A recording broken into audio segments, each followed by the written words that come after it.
ก็แวะจอดเบิ่งที่ดินหม่องที่แม่ว่าหั่นแหล้วเมื่อวานนี่เนาะแล้วก็ถ่ายคลิป ใครแล้วข่าวไล่แล้วบ่เรียน เอาข้าวไล่อีกแล้วเอาว่าน้ำเอากินข้าวก่อนแล้วจะมาเว้ากันซั่นก็เลย ข เป็น อโทษขออภัยใน FC เด้อที่แจ้งไปเมื่อวานนี้เด้อ อยู่บ่เป็นหยังเนาะมันบ่เป็นความผิดของเฮาเด้มันเป็นน้ำเพิ่นเองเด้เพิ่นบ่ขายกัน โดย มันก็สุดแล้วแต่แล้วตอนนี้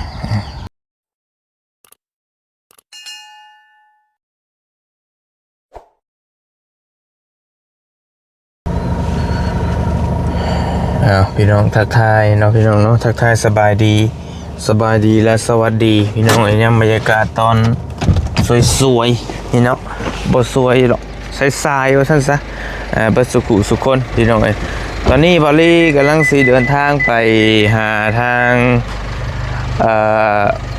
สองไอ้น้องพี่น้องเอ้ยเนาะสองไอ้น้องไอ้อาจกับเอื้อยไปสั่งละเอื้อยแล้วเนี่ยเนาะมันมีพี่น้องมีสองไอ้น้องน้องบุญทวีน้องสายฟ้าแล้วก็สองไอ้น้องนี้เนาะอยู่ใกล้ๆเซโนนี่พี่น้องเอ้ยเนาะที่บอลลี่หรือว่าทีมงานกำลังติดตามอยู่แล้วก็อีกหลายๆเคสที่เขากำลังติดตามเนาะพอดีบอลลี่กำลังสิเข้าไปหาเพิ่นเนาะเข้าซื้อกับข้าวกับน้ำไปเยี่ยมยามถามข่าวเพิ่นก่อนเนาะกับสิไปสอบถามเนาะเรื่องที่ดินที่ดอนเพิ่มเติมบอลลี่แวะมาตอนสายๆประมาณ 10 โมงปลายตอนนี้พี่น้องเอ้ยเนาะ 10 โมงเช้าแล้วบอลลี่ได้ยินเราบอกเมื่อวานนี่แถวนี่แหละที่ดินที่เรามาถามนะแต่ตีนบ้านอันนี้คือตีนบ้านนะขออภัยพี่น้องตีนบ้านลงมานี้ยาวมาฮอดวัดพี่เราเอานะที่เพิ่นสิแบ่งขายหันแต่เพิ่นบ่ฮู้ว่าเพิ่นสิแบ่งให้ในตอนใดเนาะแต่ตีนบ้านนี่ลงไปจุวัดพี่แล้วบอลี่อยากขอความเห็นเนาะขอความเห็นจากพี่จากน้องเพิ่มเติมว่าเหมาะสมบ่ถ้าสมมุติจะให้เรามาอยู่นี้หั่นนะเนาะแต่ว่าเงินเฮาเองตอนนี้ก็ยังบ่ได้พอดอกพี่น้องยังเหลือ10,000 กว่าบาทยังเหลืออยู่ 15,000 ตามที่คุยกันเมื่อวานนี้เนาะแต่ว่าอยากขอความเห็นจากพี่จากน้องตื้อว่าถ้าสมมุติให้เรามาอยู่นี้และพี่น้องเห็นดีนำบ่เหมาะสมบ่อหยังสินะและเพิ่นสิแบ่งให้จักเม็ดจักหยังก็ยังบ่ทันจักและสิให้ทาง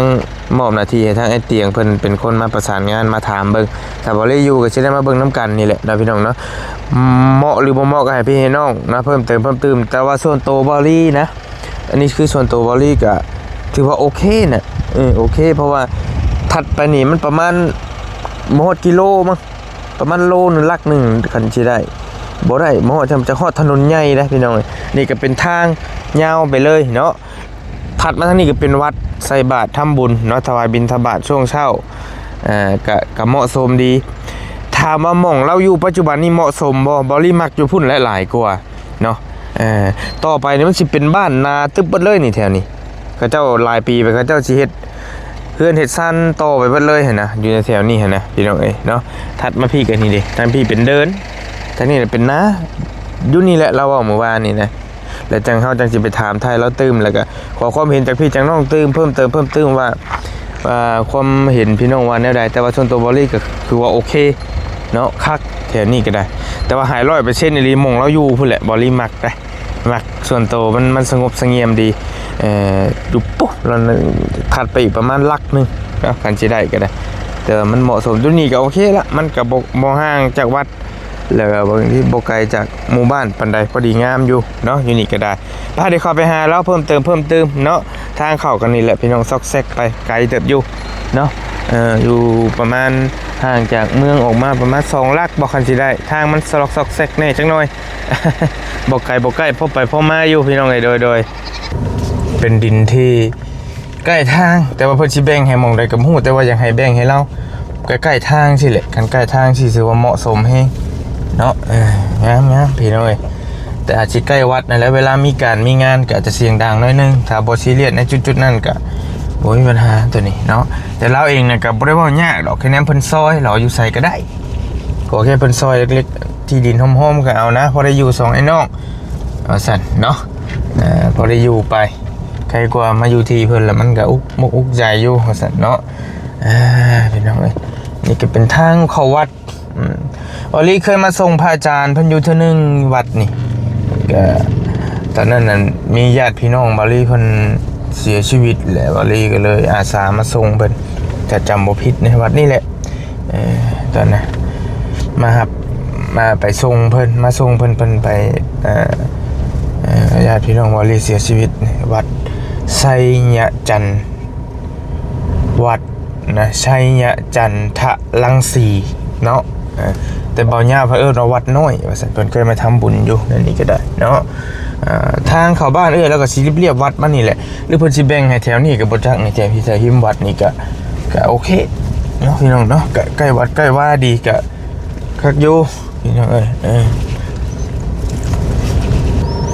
มาพี่น้องมาฮอดจอดถึงแล้วทางอ้ายกับเรากำลังพากันกินข้าวเนาะ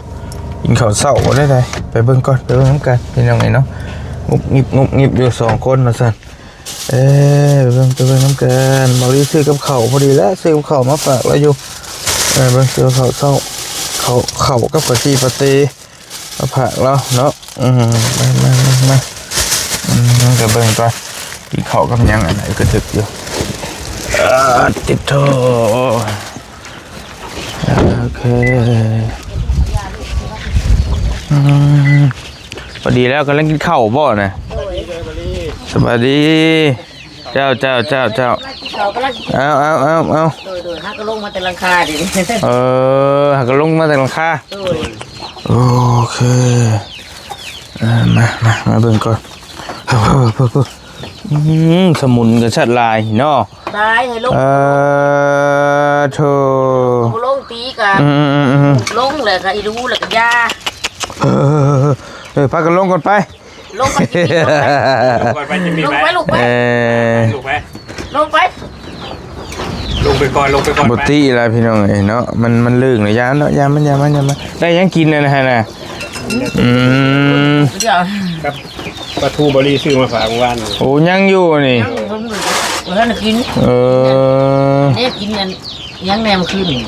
กินแห้งแล้วก็ห่อสมมาดิ2ไอ้น้อง2ไอ้น้องแล้วเอานี่คงไม่นี่เอาแกกินได้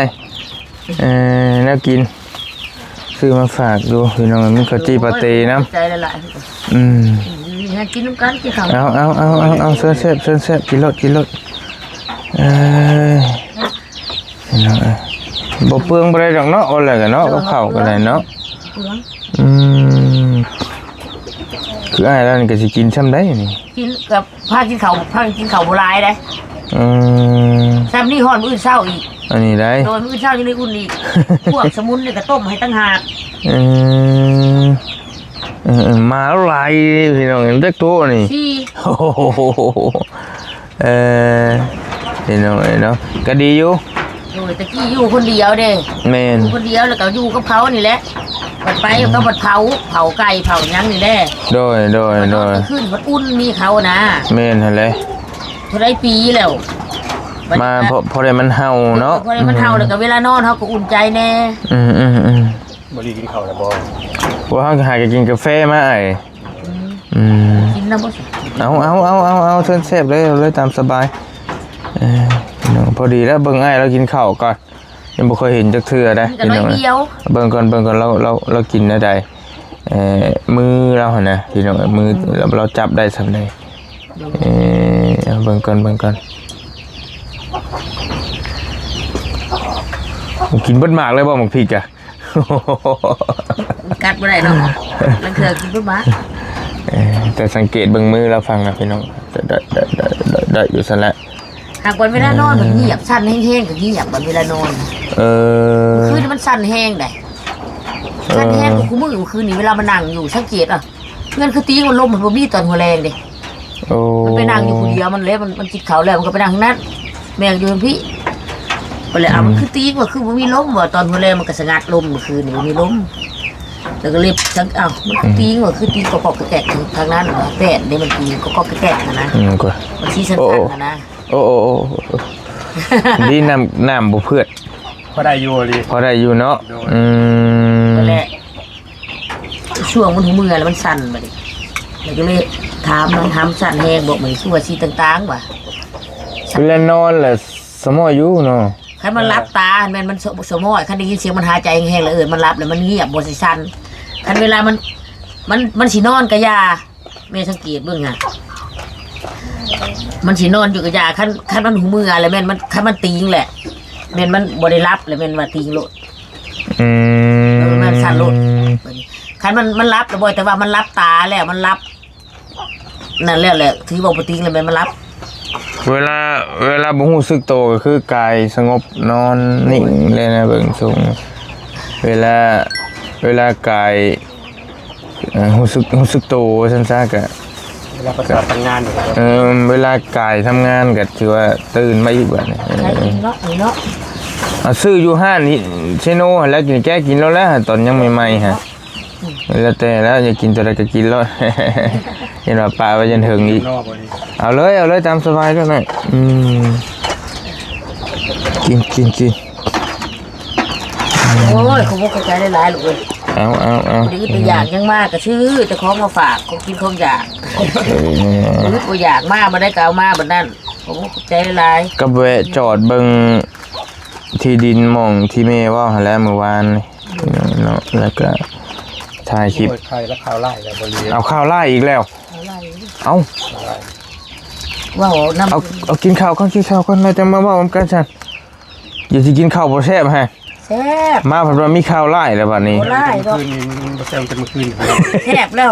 แม่นี่แซ่บบอกมันเราแซ่บคือเก่าย่าเรากินข้าวก่อนเราบ่ต้องคิดมากเนาะ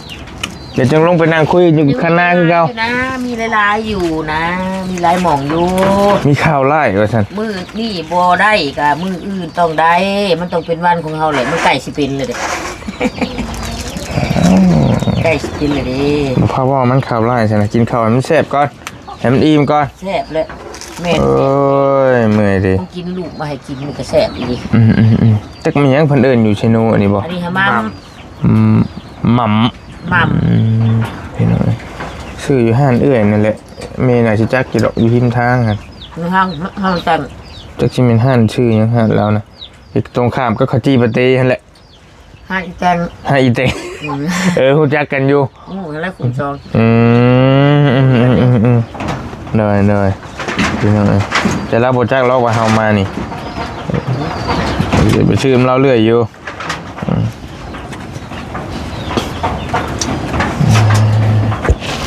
ทางว่าแหมาเพราะมีข่าวไล่บัดนี้พี่น้องพอแต่ตกใจเถอะไม่ได้ที่ได้หรอกเขาไปกับปันไงไม่ได้เขาไปกับปันก็ยาว่ายังไงเพิ่นบ่อยากแบ่งขายให้บ่ก็ว่าดินตัวนี้เห็นบ่แม่นว่าสินั่นแม่บ่ฮู้ว่านี่ฮู้อยู่เขาอยู่แต่ก็มีจักกันสนิทสนมกันพร้อมมันเขามาว่ามือนั่นก็โอ้ยดีใจเลยเนาะ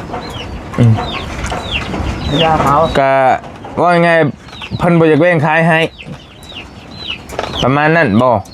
ยากแบ่งตะกี้เห็นว่าสิขายโดยมานี่เห็นว่าอยากได้100,000วัดโธได้100,000เราจะขายบัตรเดียวจะขายบัตรเดียวแล้ววันนี้หันเคยถามเมื่อวานเคยถามไปว่าเป็นยังคือน้องคือว่าสิได้ทีแ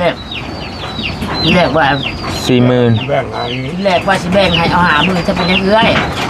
โอ้ล่ะเงินเดี๋ยวมันก็บ่มีเอาอย่างที่ซาที่ผ่านมาคือได้ยินว่าน้องได้เป็น100,000เป็น100,000เราบ่มีเอาที่ซาน้องว่าจริงใครสิขายก็ขายให้แล้วมันว่าขายได้มันว่าเอา50,000จะเป็นยังเอื้อยเอาคือว่าง่ายก็สินึกนะ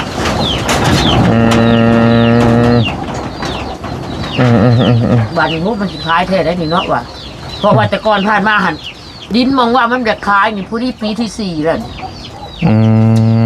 แล้วก็จะไปถามค่ะมานี่ตะกี้นั่งพันในคุ้มเดียวกันนั่นแหละว่าสิออกมาซื้อว่า100,000ค่ะแล้วว่าไปว่ามาเลยว่าอีนั่งพันเราบอกเอาว่าบ่มีเงินแล้วว่าอีกไม่แล้ววันนี้หันนั่งตูนหันก็ว่าสิมาเอา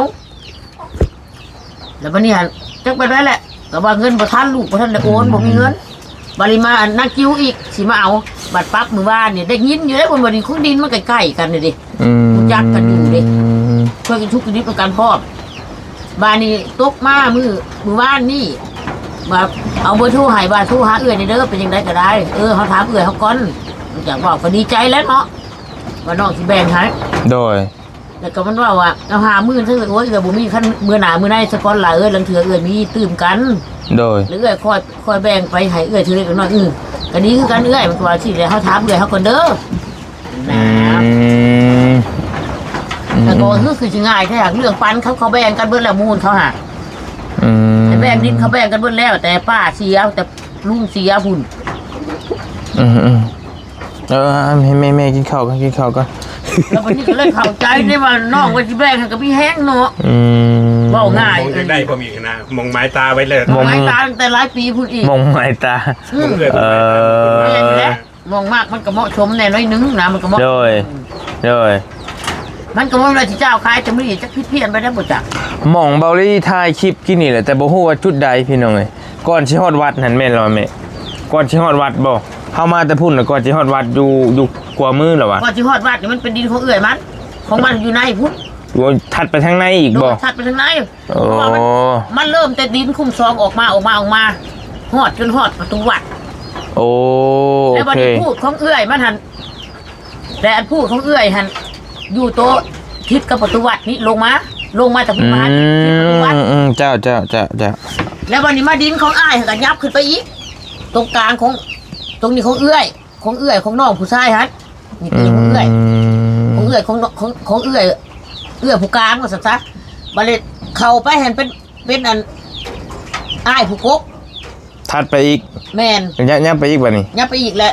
ทัดไปอีกแล้วเป็นของเอื้อยอีกผู้นึงและ ถัดไปอีก ทัดไปอีกแล้วเป็นของน้องสาวหล่าอยู่ในติดบ้านเลย ผู้ชาวลาหั่นสิขายให้เจ้าหั่นว่ายังไงคนละเจกับวัดนะพี่น้อง แม่น วัดเจนี่ละบ่แม่น เรื่องเขาปันแล้วแล้วบัด อยู่ นี้ เจบ้านฟังพุ่น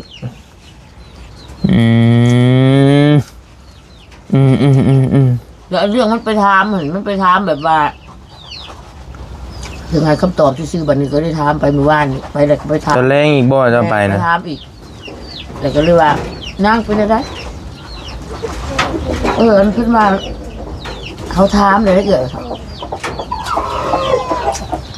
เกิดย่อยมึงบ่ให้ค้าอยู่เนาะที่ว่านี่นั่นน้องน้ำ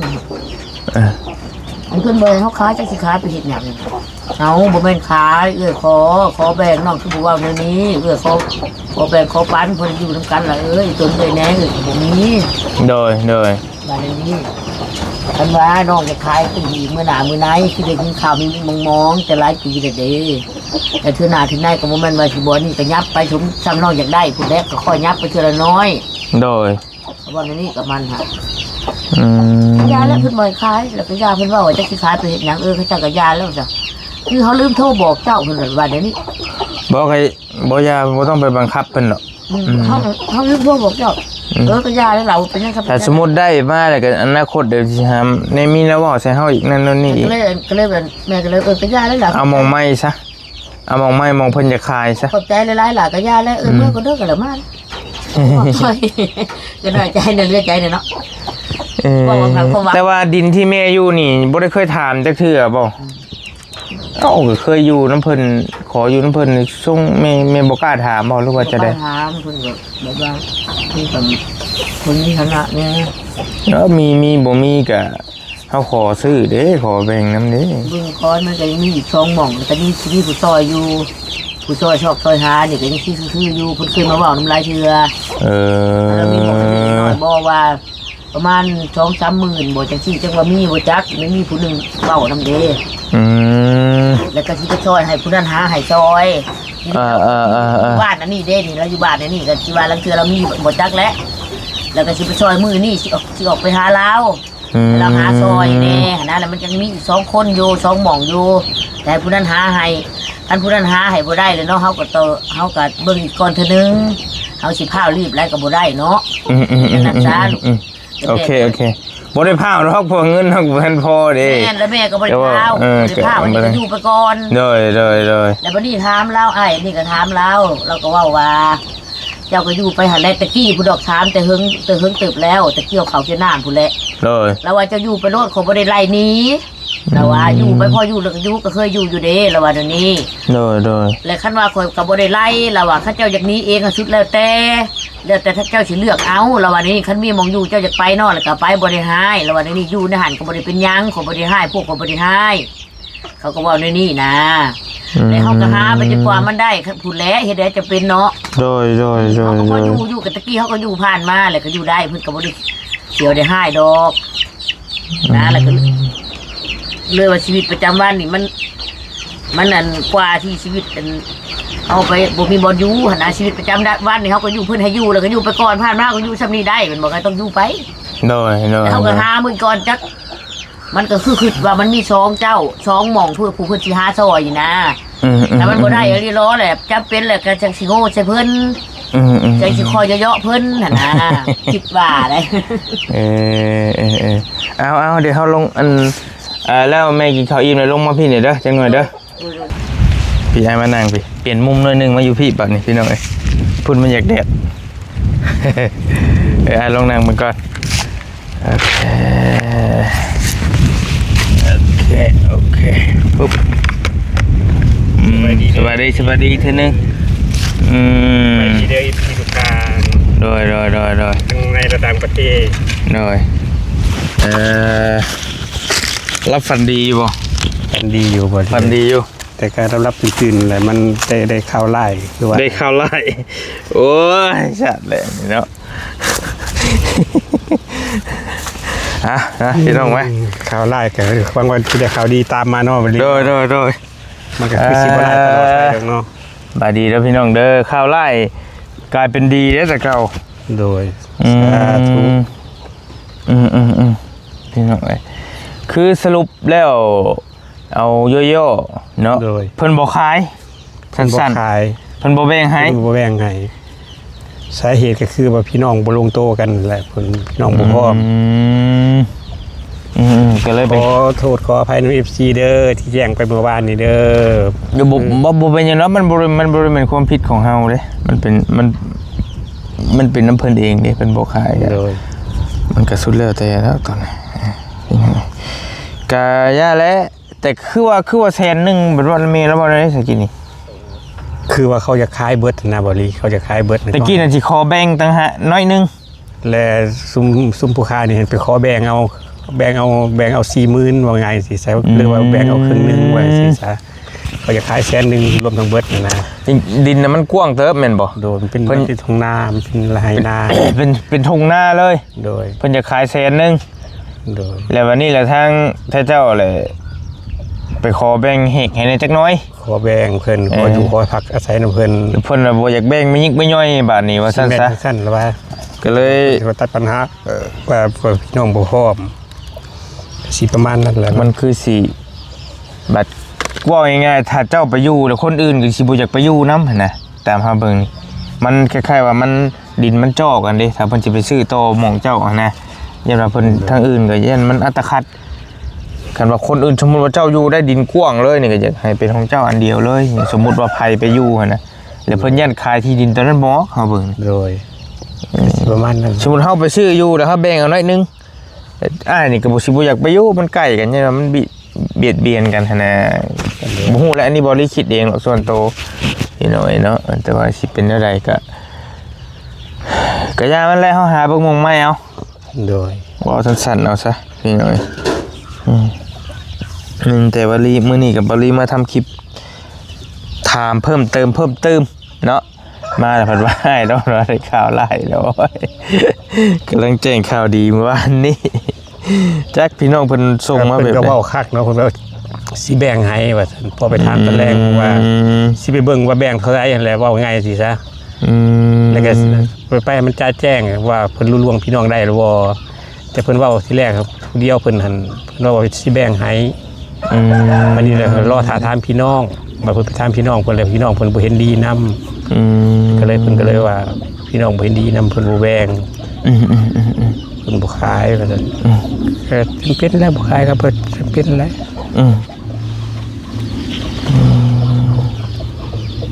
ได้แล้วว่าเป็นยัง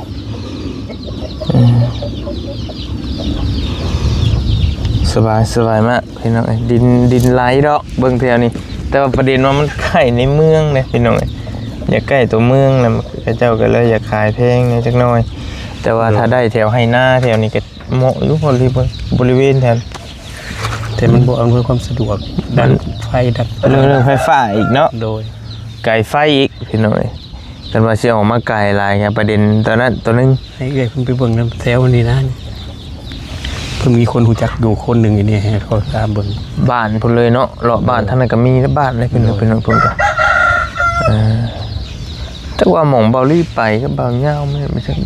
คนละบ้านบ่คนละบ้านมึงคนละบ้านนี้ที่ไปเล็กน้อยให้มันน่ะถัดขึ้นทั้งเทิงหมดนี่เนาะ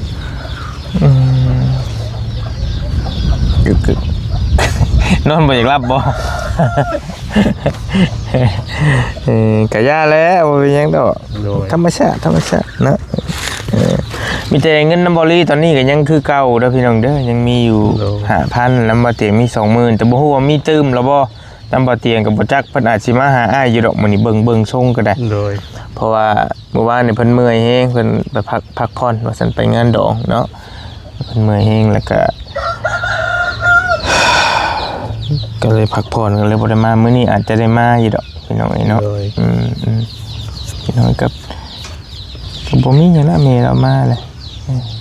มีแต่เว้ากันแล้วได้เห็นก็ได้ยังมาอีกก็ได้จังหน่อยนั่นล้มกันจังหน่อยเลยจังสิได้ไป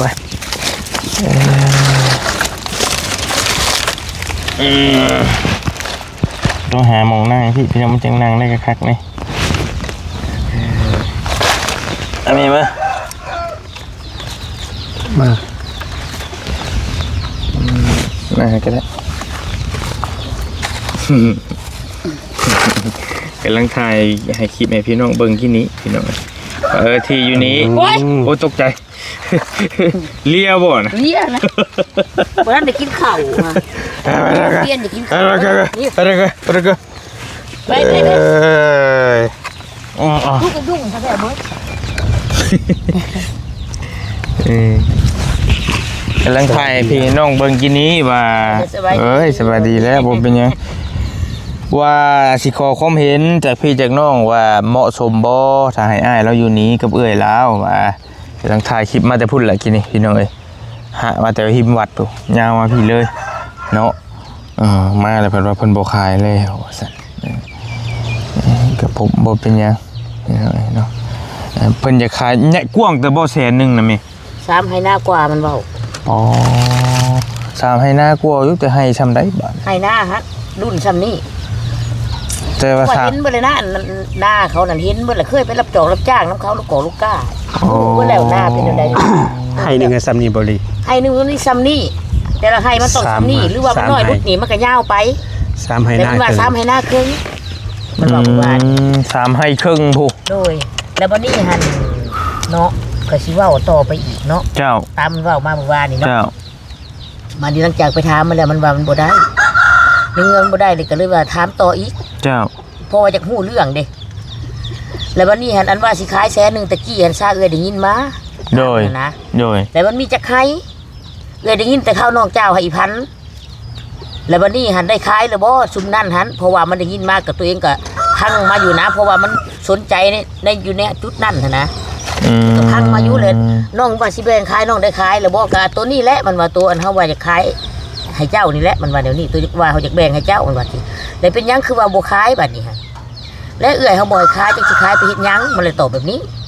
แล้วบัดนี้หันชวนว่าสิขายฮะมันมีจักไห้นะถามเลยแบบนี้ถ้าน่าสนใจมันเป็นยังคือว่าปีนไปปีนมานี่นะโดยมันมีจักไห้นานางกันเลยว่ามี3ไห้นาครึ่งได้เอื้อยมันว่าจังซี่แล้วบัดนี้ขอว่าจะขายแล้วบัดคือว่าปีนว่าบ่จะขายมันเอื้อยเฮาบ่ให้ขายมันว่าเฮาจะขายหั่นแหละมันว่าจังซี่แล้วบัดนี้แล้วมันเว้าอีกมาแล้วบัดนี้คันเว้าขายหั่นกะบัดนี้หั่นบัดนี้เขาก็มาเบิ่งอยู่นั่นแหละมันว่าเขามาเบิ่งอยู่เขาให้200,000ผู้ใดบัดนี้แล้วบัดนี้แหละผู้นึงบัดนี้อันอีตู้มันอันเอ้ยตู้แล้วมาให้200,000พุ่นมันว่าจังซี่แล้วบัดนี้ก็มีอีกผู้นึงอันเอ้ยจิ๋วอันแม่จิ๋วอันเด้มาให้อีก200,000แล้วเขาเพิ่นเว้าว่าบ่ให้เฮาขายว่าแล้วคือบอกกันไปกันมาเด้อเนาะ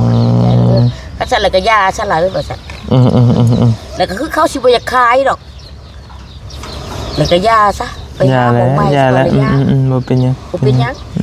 ก็เนาะคันว่า บ่สมมุติว่าเฮาได้ ผิดพลาดนะที่ว่าเฮาไปถาม โดบ่เป็นหยังดอกบ่มีหยังดอกบ่มีหยังผิดพลาดดอก ขออภัยนำ FC โดยเนาะโดยแม่ แต่ น เว้าตามเขาเว้ามา แม่นมัน เขาก็มาเว้าปีนว่าบ่ขายเนาะ มันเป็นน้ำเพิ่นพูนบ่ได้เกี่ยวกับเฮา แล้วก็บ่เป็นหยังเนาะก็ค่อยๆไปก็ได้ก็ขออยู่น้ำเพิ่นเพิ่นก็ให้อยู่ บ่ต้องฟ้าวรอกเงินเฮาก็บ่ได้พอเด้คือเว้ากันนั่นแหละพี่น้องเอ้ยเงินก็ยัง ใจ FC หลายๆแล้วก็ทั้งนี้ก็ว่าฟ้าวก็ฟ้าวไปบ่ได้เนาะก็ซ้ำนี้แหล้วมันก็มีพออยู่ในนี้ก็อยู่ไปก่อนเพิ่นก็เบิ่งอยู่ดอกก็ขอบคุณเบิดทั้งหม่องอยู่นำพันมาแล้วก็น้ำลูกผู้ที่มาเยี่ยมยามทุกวันขอบใจหลายๆที่เอาใจซอยพออยู่ไปก่อนกันขอบใจหลายๆเพิ่นมาเยี่ยมมายาม บ่มีหยังดอกพี่น้องบ่มีหยังผิดก็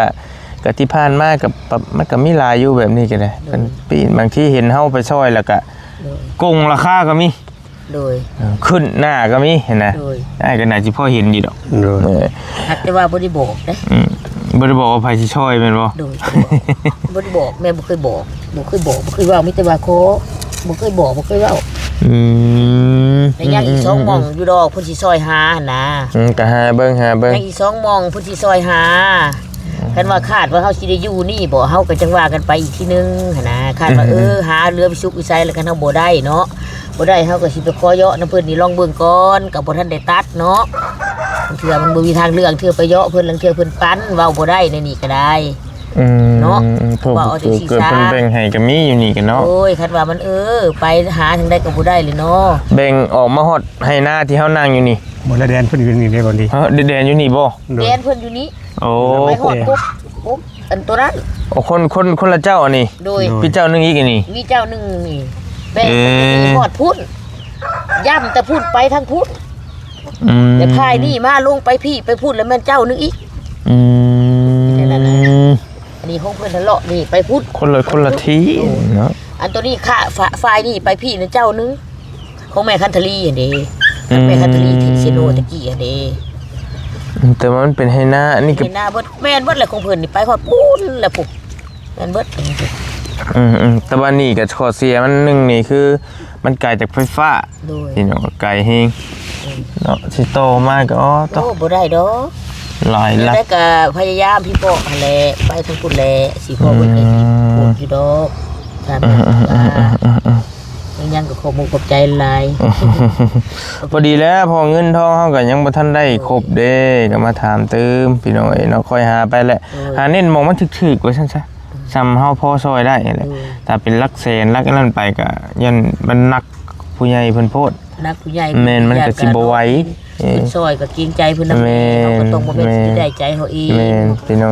ชาติใจเฮาเองมันก็บ่เว้าแล้วอยากได้เป็นพงบ่ทุ่งนะพูดแล้วแม่บ่ได้คิดดอกบ่พื้นนะสมมุติว่านะแต่ว่านี่ก็ซ้ำนี่ก็โอ้ยเป็นบุญเป็นกุศลแหละลูกเพิ่นซอยนี่ก็เอาซ้ำใดซ้ำหนึ่งก็ได้แล้วพี่น้องเอ้ยเป็นบุญเป็นกุศลแล้วแม่ถือว่าโอ้ยบุญหลายอย่างน้อยนี่ได้จักไห้หน้านี่เนาะเนาะยังให้ได้เนาะคักได้นี่จำให้หน้านี่ไงพอดีเลยหน้าเดินเรือนซานพี่น้องเอ้ยคันสิเว้าก็ขึ้นไปต่อหน้าต่อหลังสมมุติว่ามันเป็นไปบ่ได้เนาะก็สมมุติว่ามาขอในนี่ได้ในหันเขาเพิ่นก็อยู่บนแรงบนดีอยู่ตั้งแต่สมัยใดบ่อุ้มยุ่มยิ้มค่ะโอ้มีเงินคนอยู่หันเพิ่นเอาต่อไผ่ต่อพื้นมาเรียบร้อยแล้วน่ะเอาก็ต่อไผ่น้ำเพิ่นบ่เพิ่นนั้นอันนั้นปลูกเฮ็ดปลูกยังขายได้ในหันค่ะในหันก็ได้เพราะว่าต่อไปมันสิเป็นบ้านดันออกมาพี่เลยนะบ่รีเบิ่งพี่น้อยก็มันสิบ่เป็นบ้านต่อออกมาฮอดพี่นี่เนาะในนี่นี่เพราะว่ามันเป็นของแบบว่าคนมีเด้อันนี้เป็นเรื่องของคนมีนี่ก็เพิ่นบ่ได้เฮ็ดนาจักปีเด้นี่ป้าไว้ชื่อนี่ไม่ได้เขาเลี้ยงงัวเลี้ยงควายยามหน้ามากับผุ่นรอบข้างไปพูดแถวนั้นเขาเฮ็ดหน้าเบิดอันเฮ็ดเข่ามันเป็นง่ายเด้อันตอกแต่พี่นี่ตอกแต่บนหน้าเฟืองนี่ไปผุ่นฮอดขอบตีนคุม2ผู้ได้ดินของเพิ่นนี่แล้วเพิ่นก็ป้าไว้ซื้อได้นี่แล้วอันแม่ขอเฮ็ดเพิ่นยังบ่เฮ็ดไผขอเฮ็ดเพิ่นก็บ่เฮ็ดเพิ่นปล่อยทิ้งไว้บัดนี้แล้วบัดนี้ตัวดินตัวมันมีเฟืองนี่แล้วอ้ายอันนี้แล้วผู้เขาขออยู่ผู้เฮาขออยู่เนี่ยเพิ่นอีต้นบัดนี้กล้าเพิ่นเรือขอมันสิเป็นเฟืองนี่ได้เพิ่นเลยไปขอให้แล้วเพิ่นเอาก้าให้แล้วเพิ่นไปขอให้เพิ่นมาไถให้อ้ายผู้นี้แล้วก็แม่ดำบ่นี่โดยแล้วแม่ได้ดำเอาจังว่าได้ข้าวกินเท่าเดียวนี้หั่นคันว่าเพิ่นนั่นฮู้จักอีกเพิ่นก็บ่ให้ดำอีกอันนี้มีผู้มาอยู่ในเฮือนเพิ่นมีเพิ่น เพิ่นปลุกเฮือนให้อยู่ในหันดีเฮือนเก่าเพิ่นนี่ครับแล้วเพิ่นก็ลูกหลานเพิ่นพวกผู้ที่พูดละอยู่บ้านเดือบันตูมพุ่นลูกหักเพิ่นผู้เพิ่นถือใจว่าซั่นซะเพิ่นก็เลยมา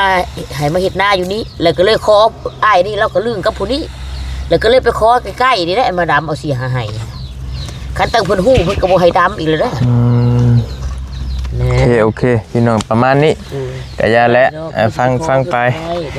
เอานั่นเด้อเด้ออ้ายเด้อเด้อกับใจละลายมีแต่เฮาก็สิฟ้าไปเวียกทางอื่นต่ออย่ามายามโด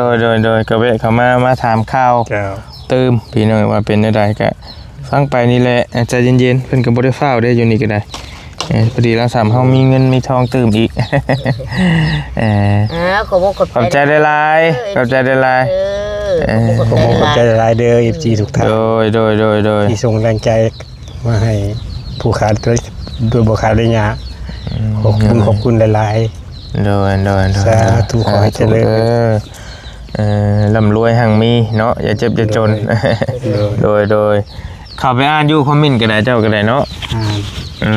ว่านี่ก็บ่มันมืดลมมืดหนาวเนาะบ่มีหมดไฟสาก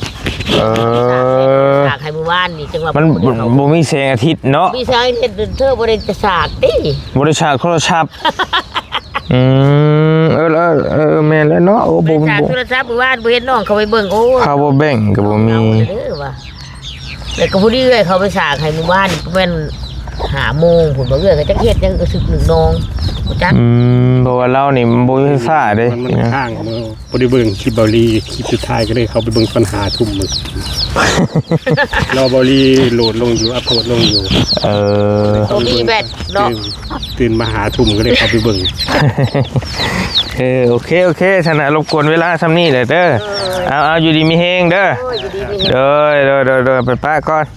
พี่น้องแล้วจังสิมาเยี่ยมใหม่ไปพี่น้องเอ้ยไปเบียกไปงานต่อก่อนบอลลี่ก็ได้มาเยี่ยมทางเอื้อยกับอ้ายเราอยู่ร่วมกัน2 คนพอสั่นกับประมาณนี้แหละพี่น้องเรื่องราวกับทางเฮากำลังสิพากันระดมทุนไว้ซื้อที่ดินให้เล่าว่าสั่นเนาะหาหมองมันถึกๆแน่สัก 30,000-40,000ถ้าเป็นไปได้ก็จังว่ากันเนาะอยู่ดีมีแฮงโชคบานร่ำรวยฝากเป็นกำลังใจให้ไอ้อาจกับเอื้อยแล้วเนี่ยอยู่กัน2 คนลำบากแฮงตอนนี้ก็ได้พี่น้องเนาะใดๆก็จังว่ากันเนาะบ๊ายบายเจอกันพี่น้องโดย